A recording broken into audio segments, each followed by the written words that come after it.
마냥 평화주의자로만 보였던 젤렌스키 대통령의 숨은 민낯이 드러나고 있습니다. 결과적으로 살상무기 지원을 요구하고 있는 건데요. 우크라이나 국민들도 젤렌스키의 검은 야욕에 세뇌당하고 있었습니다. 게다가 북한이 러시아에 파병 지원을 한 이후 한국에 대해 원성이 터져나왔습니다. 살상무기 지원을 왜 하지 않느냐는 비판이었죠. 하지만 난민지원센터의 어느 한국인 모녀의 사연이 전해지면서 상황은 180도 달라졌는데요. 어제 발표된 기사를 긴급 번역해서 알려드립니다. 저는 우크라이나 키이우 소재 언론사의 기자 올레나입니다. 매일 아침 전쟁 현장을 취재하러 나서는 발걸음이 무겁습니다. 오늘도 폴란드로 향하는 피난민들의 행렬을 취재하기 위해 국경지대로 향했어요. 취재를 위해 국경으로 가는 길은 늘 긴장됩니다. 포탄이 떨어진 자리 사이로 난 길을 따라가다 보면 전쟁의 참상이 고스란히 보이죠. 처음에 전쟁이 금방 끝날 거라 생각했지만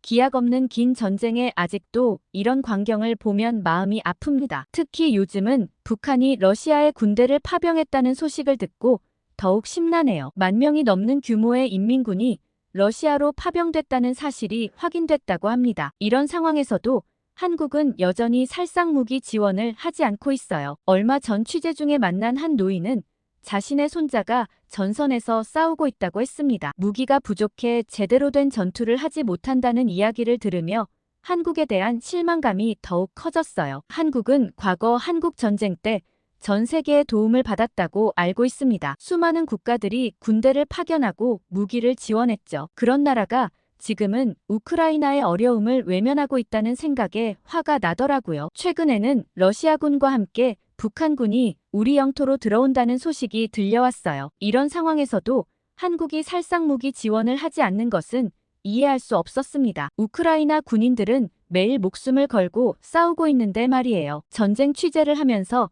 가장 가슴 아픈 것은 젊은이들의 희생입니다. 얼마 전 한 마을에서는 20살 청년이 전사했다는 소식을 들었어요. 제대로 된 무기도 없이 싸우다 희생된 것이죠. 그때 한국이 무기를 지원했다면 그 청년이 살아있지 않았을까 하는 생각이 들었습니다. 매일 아침 전선으로 향하는 군인들을 보면서 한국의 태도가 더욱 안타깝게 느껴져요. 우리는 지금 생존을 위해 싸우고 있습니다. 그런데 한국은 마치 강 건너 불구경하듯 방관하고 있어요. 최근에는 북한이 러시아에 탄약을 공급하고 있다는 정보도 입수됐습니다. 한국은 민주주의와 자유를 위해 싸우는 우리의 편에 서야 하지 않을까요? 매일 밤 뉴스를 작성하면서 한국의 지원 소식을 기다렸습니다. 하지만 한국은 여전히 인도적 지원만을 이야기할 뿐이었어요. 의약품과 생필품은 고마운 일이지만 지금 우리에게 가장 필요한 것은 무기라는 것을 알아주었으면 했습니다. 특히 북한군 파병 소식을 전하면서 한국의 태도가 더욱 실망스러웠어요. 자신들의 적이 우크라이나를 공격하는데도 침묵하고 있다는 것이 이해되지 않았고 이런 한국의 모습에 깊은 실망감을 느꼈어요. 그날도 새벽부터 전선 가까이에서 취재를 시작했어요. 러시아군의 폭격으로 무너진 건물들 사이로 걸어가며 전쟁의 참상을 기록하고 있었습니다. 전선에서 취재하던 중 한 부대장을 만났어요. 그는 북한군이 들어오면서 전황이 더욱 불리해질 것이라고 걱정했습니다. 무기와 탄약이 부족한 상황에서 적군이 늘어나는 것은 큰 위험이었죠. 며칠 전에는 러시아군과 함께 훈련하는 북한군의 모습이 포착됐다는 소식도 들려왔어요. 이들이 곧 우크라이나 전선에 투입될 것이라는 관측이 지배적이었습니다. 한국은 이런 상황에서도 여전히 침묵하고 있었죠. 현장에서 만난 군인들은 모두 같은 말을 했어요. 우리에게는 무기가 절실하게 필요하다고 말입니다. 특히 한국의 우수한 무기 체계가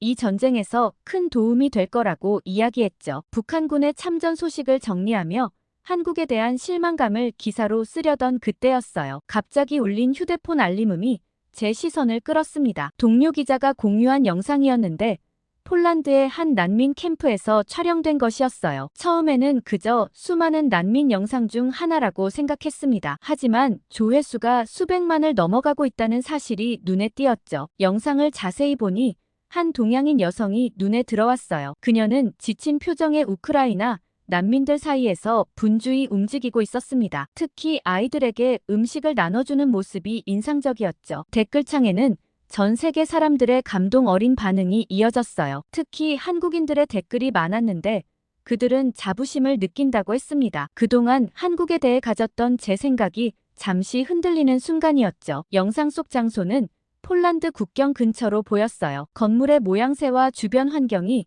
국경 지역의 특징을 보여주고 있었습니다. 저는 무조건 이곳을 가봐야겠다는 생각이 직감적으로 들었고 바로 취재를 준비했어요. 카메라와 노트북을 챙기고 국경으로 향했습니다. 그 여성을 꼭 만나서 이야기를 들어보고 싶었죠. 한국인들의 또 다른 모습을 발견할 수 있을 것 같았어요. 폴란드로 가는 길은 결코 쉽지 않았습니다. 포탄이 떨어진 도로를 우회해야 했고 군 검문소도 여러 번 통과해야 했어요. 전쟁 취재 기자증이 있었기에 가까스로 이동할 수 있었죠. 국경에 도착하자 난민들의 긴 행렬이 눈에 들어왔어요. 그들에게 영상 속 여성의 이야기를 물어보기 시작했습니다. 놀랍게도 많은 사람들이 그녀를 기억하고 있었죠. 한 가족은 특히 상세한 정보를 알려줬어요. 그들은 일주일 전 그 여성에게 도움을 받았다고 했습니다. 따뜻한 음식과 옷을 받았다며 감사한 마음을 전했죠. 그 정보를 토대로 난민 캠프를 하나씩 돌아보며 수소문했어요. 그렇지만 쉽지 않았어요. 어떤 이는 동쪽 방향을 가리켰고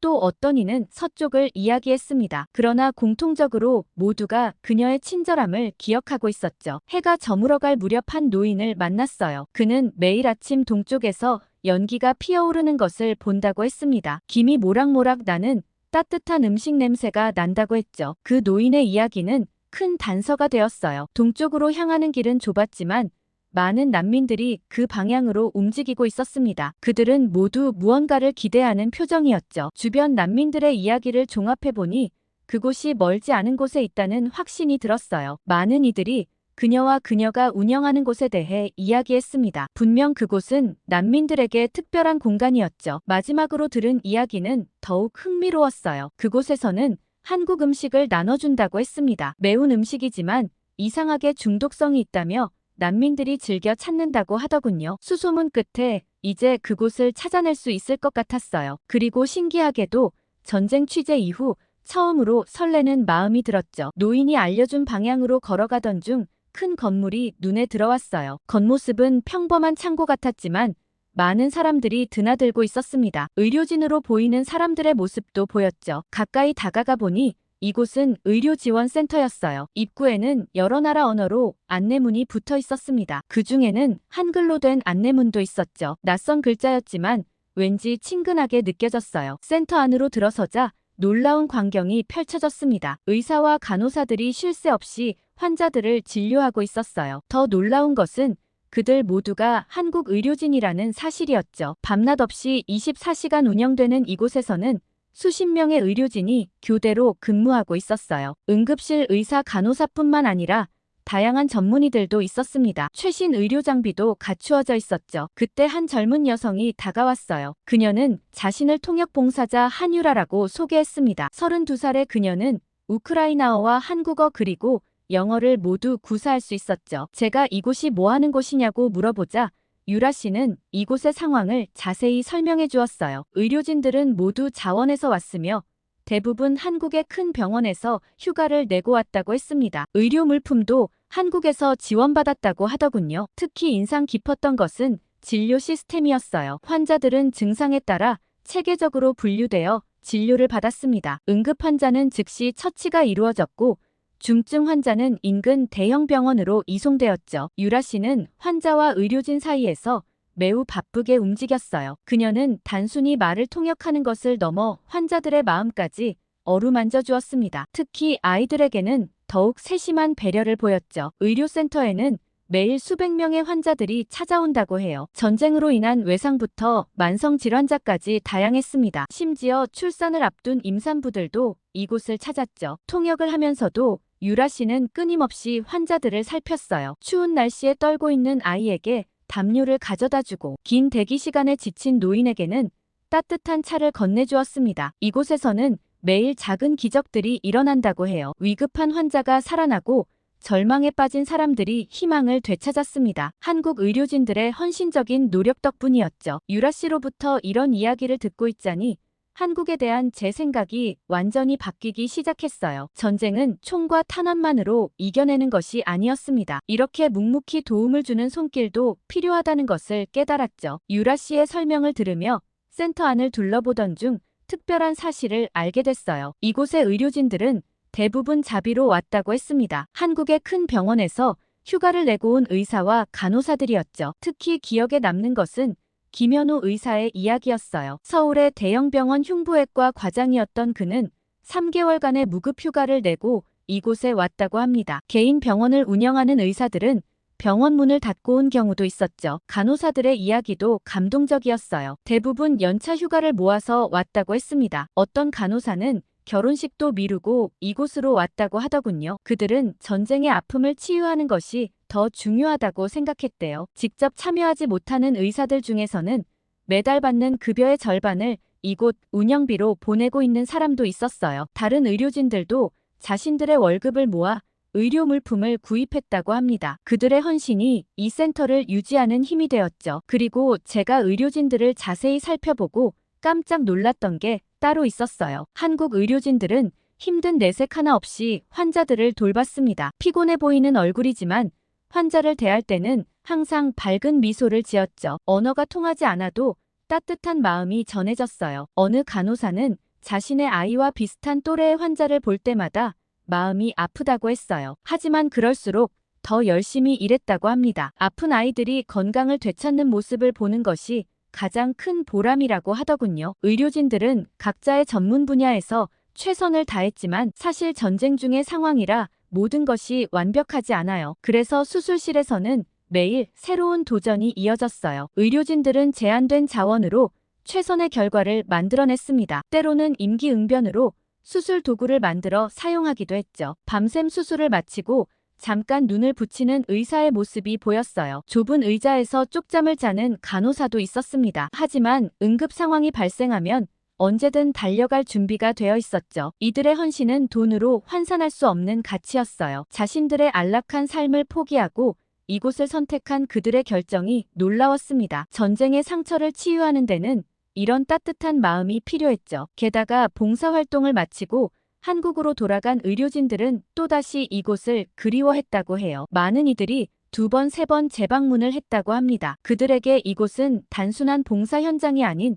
또 다른 삶의 의미가 되었죠. 한 의사는 눈물을 흘리는 환자의 손을 잡아주며 이렇게 말했다고 해요. 우리는 모두 한 가족이라고요. 국적도 언어도 달랐지만 그 순간만큼은 정말 한 가족 같았다고 합니다. 유라 씨의 이야기가 너무 감동적이라 제가 이곳에 온 목적도 순간 잊을 뻔했어요. 그러다 유라 씨에게 영상을 보여주며 이분을 아느냐고 여쭤봤죠. 그러자 유라 씨는 이곳의 총괄 책임자인 한수연 씨라고 했어요. 더 놀랐던 건 그분이 유라 씨의 어머니라는 점이었습니다. 급식소도 함께 운영하고 있다고 하더라고요. 저는 갑자기 머릿속으로 질문이 마구 떠올랐고 질문을 하려는 찰나 요란한 응급콜이 울렸어요. 모든 의료진이 순식간에 긴장된 표정으로 바뀌었습니다. 13세 소녀 나탈리아의 심장에 이상이 생겼다는 소식이었죠. 나탈리아는 일주일 전 이곳에 도착한 난민이었어요. 키이우 근교에 살던 그녀는 러시아의 폭격으로 부모님을 모두 잃었습니다. 할머니와 함께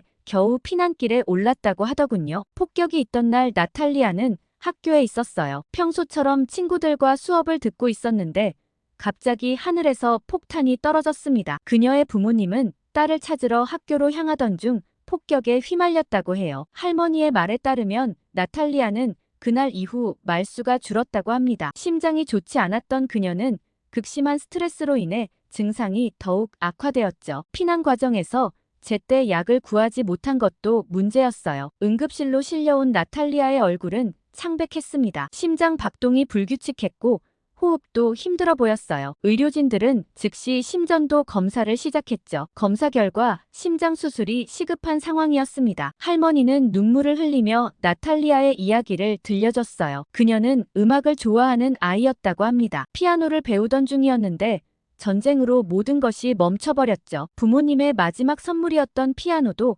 폭격으로 잃었대요. 나탈리아의 가방에는 가족 사진 한 장이 들어있었어요. 폭격 전날 찍은 사진이었습니다. 모두가 행복하게 웃고 있는 마지막 순간이었죠. 할머니는 그 사진을 보며 하염없이 눈물을 흘렸어요. 그러는 사이 의료진들은 신속하게 수술 준비를 시작했습니다. 하지만 이곳의 시설로는 심장 수술이 불가능했어요. 인근 폴란드 대형 병원으로의 이송이 필요한 상황이었죠. 문제는 수술비였습니다. 할머니는 피난 오면서 모든 재산을 잃었다고 했어요. 집도 재산도 모두 폭격으로 사라졌다고 합니다. 수술비를 마련할 방법이 없었죠. 하지만 나탈리아의 생명이 위험했기에 시간이 없었어요. 의료진들은 즉시 모금을 시작했습니다. 한국의 의료진들이 먼저 나섰고 주변의 난민들도 동참했어요. 비록 적은 금액이었지만 모두가 자신의 몫을 보태려 했죠. 나탈리아의 이야기를 들은 모든 이들의 마음이 하나로 모였습니다. 전쟁은 한 소녀에게서 모든 것을 앗아갔어요. 부모님도 집도 꿈도 모두 잃었습니다. 하지만 이제 그녀의 곁에는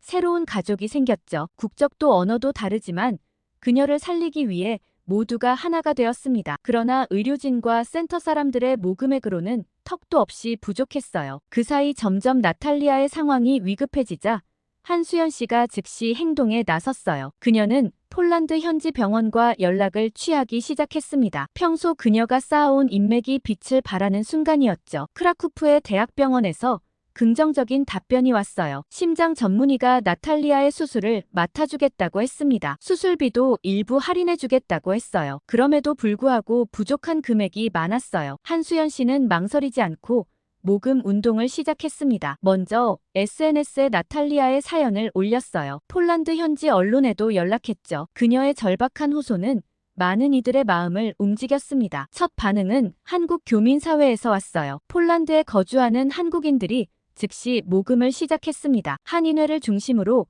모금 행사가 펼쳐졌고 교민들의 정성이 모이기 시작했죠. 독일의 한인회에서도 소식을 들었다고 연락이 왔어요. 파독 간호사 출신들이 나서서 모금에 동참했습니다. 그들은 과거 자신들이 받은 도움을 생각하며 흔쾌히 도움의 손길을 내밀었죠. 한수연 씨는 폴란드 병원과 끊임없이 연락을 주고받았어요. 수술 일정과 준비 사항을 조율했고 통역도 담당했습니다. 그녀의 유창한 폴란드어 실력이 큰 도움이 됐죠. 모금 소식은 점점 더 멀리 퍼져나갔어요. 한국의 의료진들이 자신들의 지인들에게 연락했고 여러 단체에서도 관심을 보였습니다. 작은 정성들이 모여 희망이 되어갔죠. 특히 감동적인 것은 난민들의 참여였어요. 비록 자신들도 어려운 상황이었지만 나탈리아를 돕고 싶다며 모금에 동참했습니다. 몇몇은 귀중품을 내놓기도 했죠. 한수연 씨는 밤낮으로 뛰어다녔어요. 낮에는 병원과 연락을 하고 밤에는 모금 상황을 정리했습니다. 그녀의 헌신적인 모습에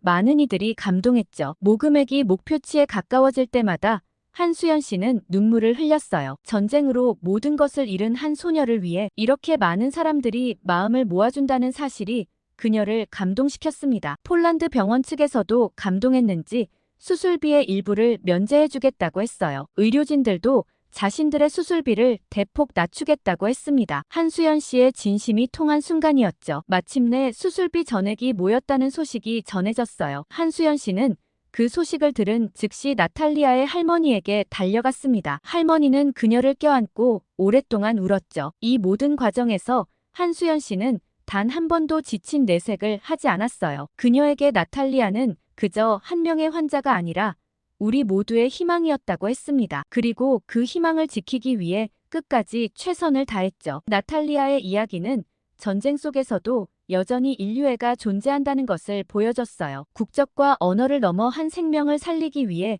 모인 사람들의 마음이 만든 기적이었습니다. 나탈리아의 수술 준비가 진행되는 동안 저는 한수연 씨의 또 다른 활동을 알게 됐어요. 의료센터에서 멀지 않은 곳에 그녀가 운영하는 한식 급식소가 있다는 사실을 들었습니다. 그곳으로 향하는 발걸음이 가벼웠죠. 급식소는 작은 창고를 개조한 공간이었어요. 밖에서부터 맛있는 음식 냄새가 풍겨왔습니다. 문을 열자 김치찌개 냄새가 가득했죠. 난민들이 줄을 서서 음식을 기다리고 있었어요. 한수연 씨는 대형 솥에서 국을 끓이고 있었습니다. 유라 씨는 옆에서 배식을 도왔어요. 두 모녀의 호흡이 완벽했죠. 그들에게 왜 이런 일을 시작하게 됐는지 물어보고 싶었습니다. 잠시 후 점심 배식이 끝나고 한수연 씨가 자리에 앉았어요. 그녀는 천천히 이야기를 시작했습니다. 독일에서 파독 간호사였던 어머니와 광부였던 아버지의 이야기부터 꺼냈죠. 1960년대 독일에서 그녀의 부모님은 많은 도움을 받았다고 해요. 낯선 땅에서 힘들어하는 그들에게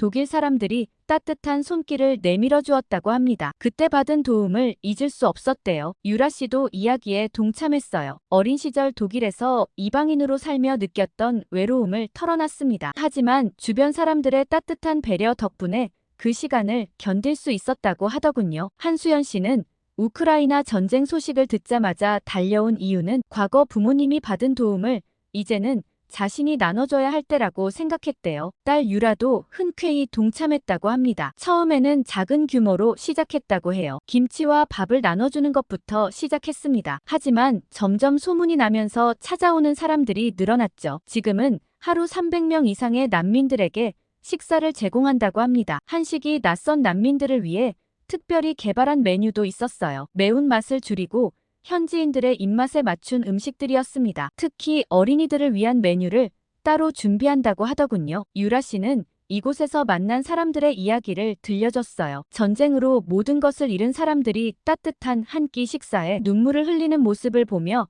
더 열심히 해야겠다고 다짐했다고 합니다. 한수연 씨는 음식을 나누는 것이 단순한 한 끼 제공 이상의 의미가 있다고 했어요. 따뜻한 국물 한 그릇이 지친 영혼을 위로할 수 있다고 믿는다고 했습니다. 그래서 매일 정성을 다해 음식을 만든다고 하더군요. 급식소는 단순한 밥집이 아닌 지원센터의 역할도 했어요. 난민들의 이야기를 듣고 필요한 도움을 연결해주는 공간이었습니다. 때로는 심리 상담소가 되기도 하고 일자리 정보를 나누는 곳이 되기도 했죠. 이곳에서 만난 모녀의 이야기는 전쟁의 어둠 속에서 빛나는 희망이었어요. 과거의 도움을 기억하고 그것을 다시 나누는 모습이 아름다웠습니다. 그들의 따뜻한 마음이 전쟁으로 지친 많은 이들에게 위로가 되고 있었죠. 한수연 씨는 잠시 주방으로 들어가 오래된 앨범 하나를 가지고 왔어요. 그 앨범에는 1960년대 독일에서 찍은 흑백 사진들이 가득했습니다. 젊은 시절 부모님의 모습이었죠. 사진 속 어머니는 하얀 간호사 복장을 입고 있었어요. 독일 병원에서 일하던 시절이라고 했습니다. 당시 한국의 어려운 경제 사정으로 홀로 독일로 떠나야 했던 젊은 간호사의 모습이었죠. 아버지는 광부 모자를 쓴 채 동료들과 찍은 사진이 있었어요. 까만 석탄 가루가 묻은 작업복 차림이었지만 환한 웃음을 짓고 있었습니다. 하루 12시간 이상 지하 막장에서 일했다고 하더군요. 한수연 씨는 부모님이 처음 독일에 도착했을 때의 이야기를 들려줬어요. 언어도 통하지 않고 문화도 달랐지만 독일 사람들이 친절하게 대해줬다고 합니다. 특히 이웃들의 따뜻한 배려가 없었다면 힘든 타국 생활을 버티지 못했을 거라고 했죠. 어머니가 일하던 병원의 독일인 간호사들은 한국어를 배워가며 도움을 줬다고 해요. 아버지가 일하던 광산에서는 동료들이 위험한 일은 먼저 나서서 해주었답니다. 그들의 따뜻한 마음이 있었기에 낯선 땅에서도 희망을 잃지 않을 수 있었대요. 특히 기억에 남는 것은 크리스마스 이야기였어요. 부모님이 처음 맞는 독일의 겨울 크리스마스 때 이웃들이 찾아와 음식을 나눠주고 선물도 건넸다고 합니다. 그때의 감동을 부모님은 평생 잊지 못하셨다고 하더군요. 한수연 씨의 어머니는 독일 병원에서 일하며 많은 것을 배웠다고 해요. 환자를 돌보는 기술뿐만 아니라 타인을 향한 따뜻한 마음도 배웠답니다. 지금 자신이 하는 일도 그때 배운 사랑의 실천이라고 했죠. 아버지는 광산에서 번 돈을 한국의 가족들에게 보내며 살았다고 해요. 하지만 그 어려운 시기에도 주변에 도움이 필요한 동료들을 외면하지 않았다고 합니다. 독일에서 받은 온정을 다시 나누며 사셨다고 하더군요. 한수연 씨는 부모님에게서 들은 이야기들이 지금의 자신을 만들었다고 해요. 어려운 시기에 받은 도움의 소중함을 알기에 지금 이 일을 하게 됐다고 했습니다. 부모님이 받은 따뜻한 마음을 이제는 자신이 나눠줄 차례라고 하더군요. 앨범 마지막 장에는 부모님이 한국으로 돌아가기 전 독일 이웃들과 찍은 사진이 있었어요. 모두가 눈물을 글썽이며 서로를 껴안고 있는 모습이었습니다. 그 사진을 보며 한수연 씨는 진정한 인류에는 국경이 없다고 말했죠. 부모님은 돌아가시기 전까지 독일에서의 추억을 자주 이야기하셨다고 해요. 힘들었던 시간이었지만 그때 받은 사랑이 있었기에 모든 것을 이겨낼 수 있었다고 하셨답니다. 그리고 그 사랑을 꼭 다른 이들에게 전해주라고 당부하셨다고 해요. 이제 한수연 씨는 그 부탁을 이행하고 있었어요. 우크라이나 난민들에게 음식을 나누고 따뜻한 마음을 전하는 것으로요. 부모님이 받은 사랑의 바통을 이어받아 다음 세대로 전하고 있었습니다. 한수연 씨의 이야기를 들으며 전쟁의 상처를 치유하는 것은 결국 사람의 마음이라는 걸 깨달았어요. 60년 전 독일에서 시작된 따뜻한 마음이 지금 이곳에서 꽃피고 있었습니다. 그러다 수연 씨는 자기보단 유라가 더 대단하다며 유라 씨를 바라봤어요. 그러자 유라 씨가 자신의 이야기를 시작했습니다. 독일 프랑크푸르트의 작은 학교에서 시작된 그녀의 어린 시절은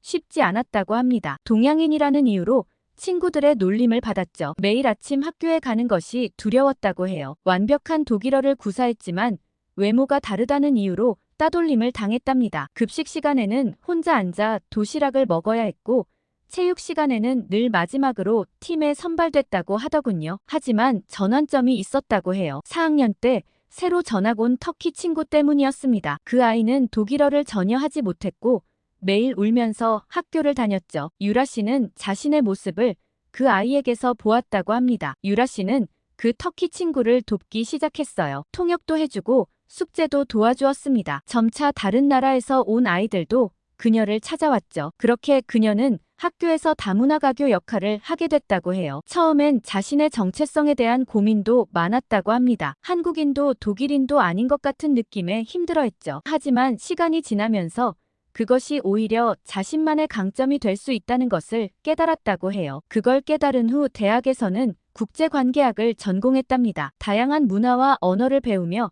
자신의 특별한 배경이 큰 자산이 된다는 것을 알게 됐죠. 특히 난민 지원 봉사를 하면서 자신의 경험이 얼마나 값진 것인지 깨달았다고 해요. 우크라이나 전쟁이 시작되고 난민들을 만나면서 어린 시절 자신의 모습이 떠올랐다고 합니다. 특히 아이들의 눈빛에서 자신이 느꼈던 것과 같은 외로움과 두려움을 봤다고 하더군요. 유라 씨는 난민 아이들과 특별한 방식으로 소통한다고 해요. 자신도 비슷한 경험이 있다고 이야기해주면 아이들의 마음이 열린다고 합니다. 서로 다른 언어를 쓰지만 마음으로 통하는 대화가 가능하다고 하더군요. 특히 인상 깊었던 것은 한 우크라이나 소녀와의 만남이라고 얘기해 주었어요. 그 아이는 며칠 동안 한마디도 하지 않았는데 유라 씨가 자신의 어린 시절 이야기를 들려주자 마음을 열기 시작했답니다. 유라 씨는 자신의 정체성이 난민들을 돕는데 큰 도움이 된다고 해요. 한국어, 독일어, 우크라이나어를 모두 구사할 수 있어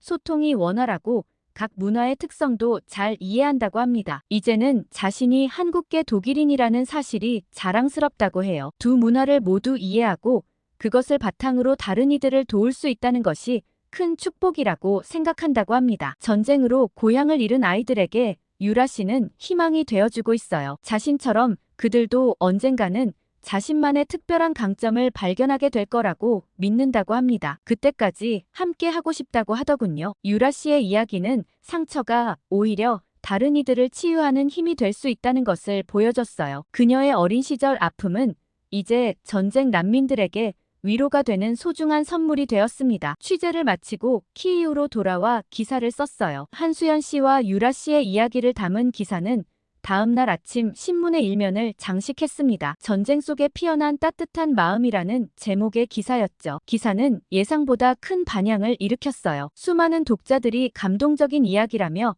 편집실로 연락을 해왔습니다. 특히 한국인들의 조용한 헌신에 대해 많은 관심이 쏟아졌죠. 전쟁 초기에 저는 한국이 우크라이나를 돕지 않는다고 생각했어요. 하지만 폴란드 난민 캠프에서 만난 한국인들의 모습은 달랐습니다. 그들은 무기 대신 따뜻한 마음으로 우리를 돕고 있었죠. 의료진들의 헌신적인 봉사는 많은 이들의 마음을 울렸어요. 자신들의 안락한 삶을 포기하고 이곳까지 온 그들의 모습에 독자들은 깊은 감동을 받았다고 합니다. 특히 한수연 씨 모녀의 이야기는 더 큰 울림을 주었어요. 60년 전 독일에서 받은 도움을 잊지 않고 우크라이나 난민들에게 전하는 모습이 아름답다는 반응이 많았습니다. 유라 씨의 경험은 많은 난민 아이들에게 희망이 되었죠. 그녀처럼 자신들도 어려움을 극복하고 더 강한 사람으로 성장할 수 있다는 믿음을 주었어요. 기사는 여러 언어로 번역되어 해외 언론에도 소개됐습니다. 전쟁 보도에 지친 사람들에게